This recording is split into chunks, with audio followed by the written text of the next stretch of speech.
नमस्कार साथियों, जय श्री कृष्णा सभी को। फैक्टाचार्य में आप सभी का स्वागत है। दोस्तों, आज हम एक ऐसे विषय पर चर्चा करने वाले हैं जो आपके जीवन और भारत के भविष्य से जुड़ा है।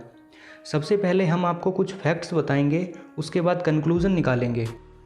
दोस्तों, 24 सितंबर 1599 को लंदन के लेडन हॉल स्ट्रीट के एक हॉल में 24 व्यापारियों की मीटिंग के द्वारा एक कंपनी इस्टेब्लिश की गई। आगे चलकर इसका नाम ईस्ट इंडिया कंपनी पड़ा।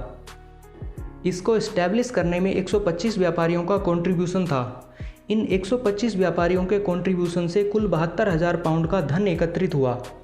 उस 72,000 पाउंड को लेकर अंग्रेज भारत में व्यापार करने के लिए निकले और 24 अगस्त सन 1600 के दिन सूरत के बंदरगाह पर अंग्रेजों के व्यापारी जहाज हेक्टर ने लंगर डाला। हेक्टर जहाज का जो कप्तान था उसका नाम था विलियम हॉकिंस। दोस्तों, विलियम हॉकिंस नाविक कम और लुटेरा ज़्यादा था। वो सूरत से आगरा की ओर चला। आगरा में उस समय जहांगीर नाम के राजा का शासन हुआ करता था। अंग्रेज व्यापार की अनुमति के लिए जहांगीर के पास गए। जहांगीर ने उनका भव्य स्वागत किया। दोस्तों, आपको जानकर हैरानी होगी कि जितना धन अंग्रेज भारत में व्यापार करने के लिए लाए थे, उससे ज़्यादा जहांगीर ने उनके स्वागत पर खर्च कर दिया। इस पर विलियम हॉकिंस ने लिखा कि भारत के मात्र एक राजा जिसका नाम जहांगीर है, उसकी संपत्ति का इंग्लैंड की महारानी की संपत्ति से कंपैरिजन किया जाए तो इंग्लैंड की महारानी की औकात सूबेदारनी से ज़्यादा नहीं है। उस समय हर क्षेत्र में अलग राजा होता था। मात्र एक राजा के पास इतनी संपत्ति थी तो सोचिए पूरा भारतवर्ष कितना संपन्न होगा। दोस्तों, ये घटना उस समय की है जब भारत सैकड़ों साल से मुगलों के द्वारा लुट रहा था। एक दूसरी घटना बताता हूँ। दूसरी घटना कुछ बाद के समय की है। जूनागढ़ के महाराजा को कुत्ते पालने का बहुत शौक था। उनके पास एक कुतिया थी जिसका नाम था रोशन।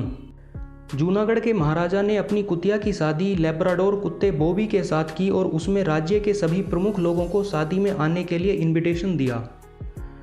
दोस्तों, यहाँ ये महत्वपूर्ण नहीं है कि शादी कुत्ते और कुतिया की थी, लेकिन ये महत्वपूर्ण है कि उस शादी में 60,000 पाउंड का खर्च हुआ था। माने जितना धन अंग्रेज भारत में व्यापार करने के लिए जैसे तैसे इकट्ठा करके लाए, उतना धन तो भारत में कुत्तों पर खर्च कर दिया जाता था। सोचने का विषय ये है कि आखिर हमसे ऐसी कौन सी गलतियां हुई जो हम आज इतने गरीब हो गए। दोस्तों, आप सभी जानते होंगे कि भारत कृषि प्रधान देश के साथ साथ एक उद्योग प्रधान देश भी था। आपने NCERT बुक्स में पढ़ा होगा कि आज से 3000 वर्ष पहले भारत का व्यापार रोम तक फैला हुआ था और पूरे विश्व में भारत 33% एक्सपोर्ट करता था। जब तक हम व्यापार करते थे तब तक हमारे देश को सोने की चिड़िया कहा जाता था, लेकिन जब से अंग्रेज़ों ने व्यापार शुरू किया और हमने व्यापार छोड़कर उनकी कंपनी में नौकरी शुरू की, तब से देश गरीब होता गया। जब से अंग्रेज़ मालिक बने हैं वो आज भी मालिक हैं, और जब से हमने नौकरी को एक्सेप्ट किया तब से हम आज तक नौकर ही बने हुए हैं। हमारे पास सबसे ज़्यादा खनिज संपदा है, सबसे ज़्यादा नेचुरल रिसोर्सेज हैं, विश्व का बेहतरीन इंटेलेक्चुअल पोटेंशियल हमारे पास है, लेकिन फिर भी हम गरीब हैं। उसके दो कारण हैं। सबसे पहली तो हमारी व्यवस्था ही खराब है, उस पर मैं यहाँ चर्चा नहीं करूँगा। दूसरा, हमारे माइंड में ये डाल दिया गया है कि आपको जॉब करनी है।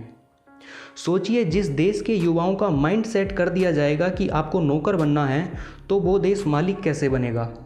क्योंकि नौकरी की चाह रखने वाला राष्ट्र कभी विश्वगुरु नहीं हुआ करता। वीडियो कैसी लगी कमेंट बॉक्स में ज़रूर बताएं। मिलते हैं अगली वीडियो में नई जानकारी के साथ। तब तक के लिए आप सभी को वंदे मातरम। भारत माता की जय।